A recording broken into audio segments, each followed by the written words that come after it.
Hey, boxing fans, what do you say? What do you know? What are you doing? Old school saying here, reporting from the basement gym.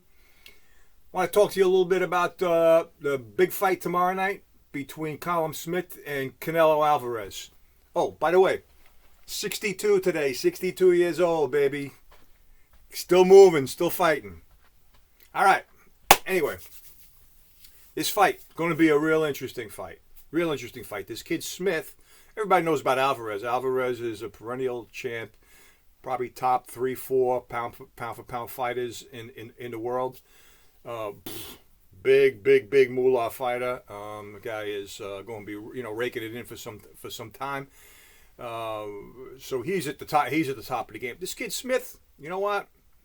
A lot of people don't know about him, but he's a very talented kid. They're going to be fighting at super middleweight, 168. This kid is probably going to come in about 174. He's 6'3", 6'3", classic boxing body.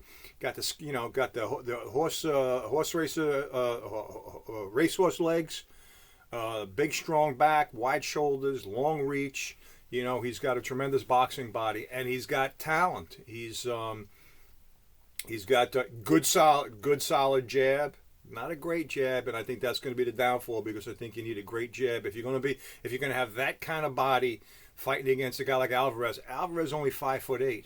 I think the key to that is you got to have a jab that not only you can find him with, but that keeps him from coming in. That means you got to be able to double up on it, triple up on it, and you can't be a jab where he can just walk through it. So it's got to be a good solid snapping jab where you keep him off balance for the entire fight.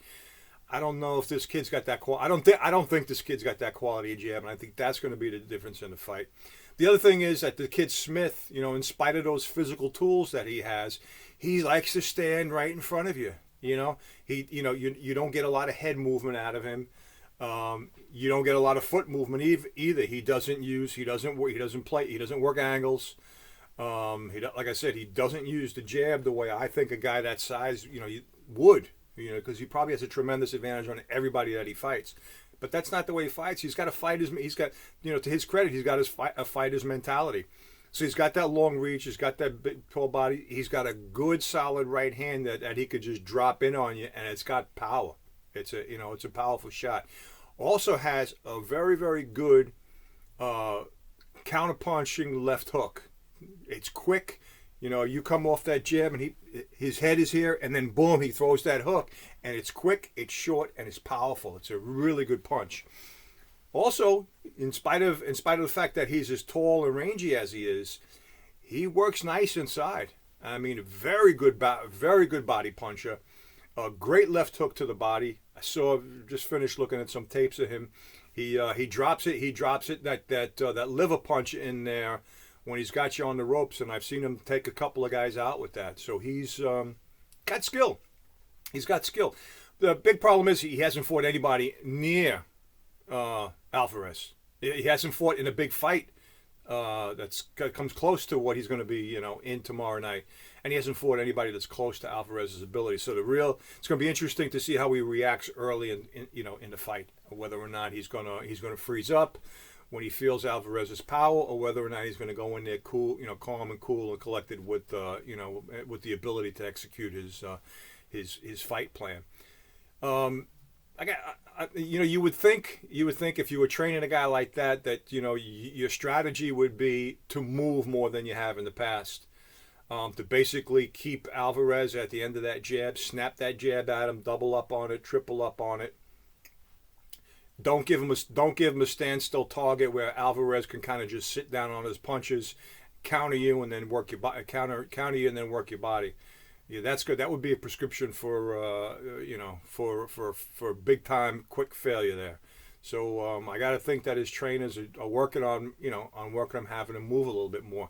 So I think the strategy probably is going to be let's be a little bit more conservative early in the fight. Keep him on the end of the jab. Be a little bit selective, and when we drop the right hand in there, and when we work to the body, and when we do that, let's make sure that we move our head, get out of there, and then continue to move our feet to keep him at the end of the jab. That's what you think they would do, and that after that it would be okay. We get a little bit later into the fight. We wear Alvarez down a little bit, maybe hurt him, although that's going to be very difficult to do. This kid has power, but Alvarez has a freaking chin, man. I mean, he's got a tremendous chin. I mean, Triple G. How many times did he just hit him flush on the chin? And he didn't take too many steps back, if any. So this kid can really, really take a punch. I mean, there's no doubt about it. And then from there on, I guess it would be, later in the fight, maybe we sit down on our punches a little bit and go to work on Alvarez. That's the plan, And everybody has a plan until they step in there, and I don't think that's the way it's going to work out. I think fighters resort to who they are. This is the kid has, like I said, he's got a fighter's mentality. So he gets in there, even though he's got that long reach, he's pretty much stand up and he's in front of you, and he's here and he's back and he's not gonna move his head, he's not gonna move around a whole lot. He's gonna be right there in your face, and I think that's gonna be the downfall. So here's where I see it going. I see him, going out and having some early success. Alvarez is obviously going to feel him out, see what the kid has. And then I think what's going to happen is I think eventually he'll start sitting down on his punches, and then Alvarez is going to go to work. I don't see this going into the championship rounds 10, 11, and 12. I also don't see it being a blowout unless this kid just comes out and just completely, looks to go right at Alvarez and fight the way he normally fights. Like I said, my guess is he's going to show him a little bit movement early on. And he'll have some success doing that because he's a big kid. He's got a huge reach and height advantage. But so I see it being an interesting fight. I don't know how exciting it's going to be. I think it's going to be an interesting fight. And then I think what's going to happen is when we get down into maybe 7, 8, and 9, someplace in there, when they start mixing it up a little bit more, I think the kid's going to find out that Alvarez is too much. I see Alvarez stopping him on the ropes. Maybe putting him down with a body punch, or maybe the referee's going to come in and stop the fight because Alvarez is just going to be too much. He's going to overpower him. Also, you got another fight tonight with Triple G. Triple G is fighting a Polish guy, 21-0, only has five knockouts, so the kid has no power. My guess is that I haven't had a chance to see the kid fight, but my guess is that Triple G's guys know that he's going to be able to overpower this kid. Because Triple G is not taking any chances at this point in his career. He's got smart guys that are working with him. This is all about tune-up, getting him back in the ring. He's been out, I think, also a year.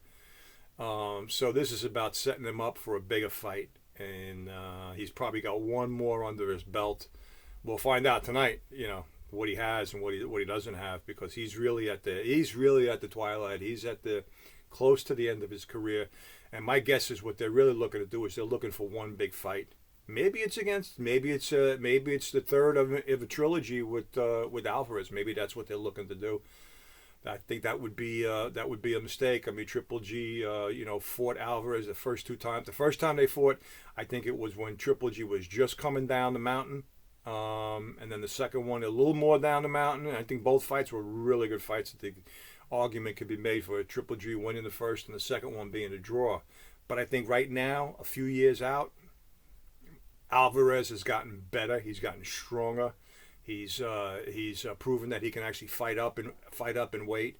I don't think it would be a good fight for Triple G, but it's the greenbacks run this thing, and if he wants to get one more big payday before he retires, maybe that's what they're looking to do.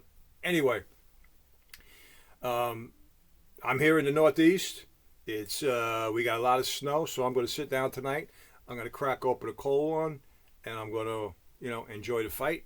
And then tomorrow night I'm going to watch that fight also, and I think I'm going to enjoy it. Like I said, 62 today, man. This getting old stuff is kind of crazy, but what are you going to do? It beats the alternative, and like I said, you got to keep moving. You got to fight your whole life, and if you get knocked down, you got to get back up. This life of ours is hard. It's a difficult thing, man. Life is a bitch, and then you die, right? So we might as well fight every minute that we're here.